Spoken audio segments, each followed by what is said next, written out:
Halangan perdagangan bebas di Malaysia. Perdagangan bebas ialah sistem dasar perdagangan yang membenarkan para pedagang bertindak dan berurus niaga tanpa campur tangan kerajaan. Definisi Sekatan Perdagangan.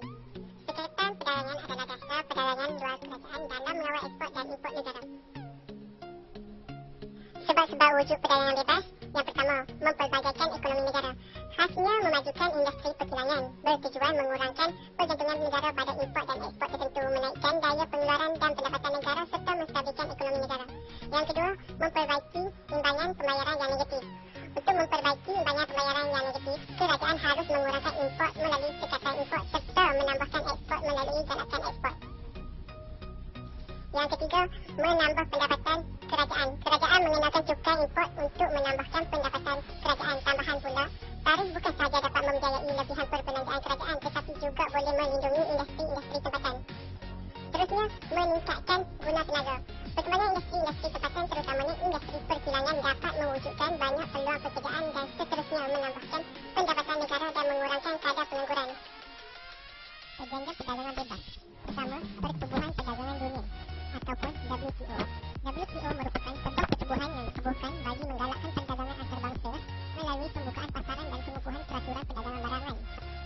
Yang kedua, Kawasan Perdagangan Bebas ASEAN ataupun AFTA.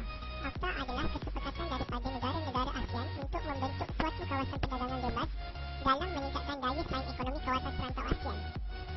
Ketiga, Kerjasama Ekonomi Asia Pasifik. APEC bertujuan untuk mengukuhkan pertumbuhan ekonomi, mengeratkan komuniti dan menggalakkan perdagangan bebas di seluruh kawasan Asia Pasifik. Bentuk-bentuk halangan perdagangan bebas. Yang pertama ialah tarif.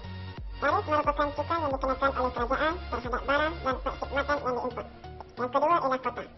Kota merupakan tindakan kerajaan menghadkan kuantiti maksimum barang atau perkhidmatan yang boleh diimport dari luar negara untuk satu tempoh masa tertentu. Yang ketiga ialah subsidi ekspor. Subsidi ekspor merupakan bantuan kewangan daripada kerajaan kepada pengeluar yang berorientasikan ekspor. Yang keempat ialah embargo. Dasar pengelawan yang dilaksanakan oleh kerajaan terhadap import dari negara tertentu. Tujuan halangan perdagangan bebas. Yang pertama, melindungi industri penting atau strategis. Industri beras dan industri senjata api perlu dilindungi oleh kerajaan kerana amat penting waktu kecemasan. Contohnya ketika negara diserang oleh negara lain. Yang kedua, melindungi industri muda. Cekatan terhadap kemasukan barang import seperti tarif import dan kota dikenakan untuk membolehkan industri muda tempatan berkembang dan berkeupayaan bertanding dengan industri asing. Ketiga, menentang dasar lambakan negara asing. Dasar lambakan dilaksanakan oleh setengah negara untuk memonopoli pasaran negara dagangnya dengan menjual barangan pada harga yang jauh lebih rendah. Keempat, menambah pendapatan kerajaan. Duty import atau tarif dikenakan untuk menambahkan pendapatan kerajaan. Ini dapat membiayai lebihan perbelanjaan kerajaan.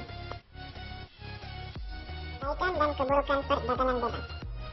Kebaikan perdagangan bebas. Melalui perdagangan bebas, pelbagai jenis barang dapat diimport. Ini dapat memberikan pilihan yang pelbagai kepada pengguna mengikut kecemasan mereka. Keburukan perdagangan bebas. Pengurangan dalam ekspor akan mendorong firma tempatan untuk mengurangkan pengeluaran. Kesimpulan. Secara umumnya, halangan perdagangan bebas ini mempunyai kelebihan dan keburukannya terhadap ekonomi Malaysia. Melalui halangan perdagangan bebas ini, kita dapat lihat ia dapat mengurangkan penawaran barang import serta meningkatkan daya saing barang tempatan.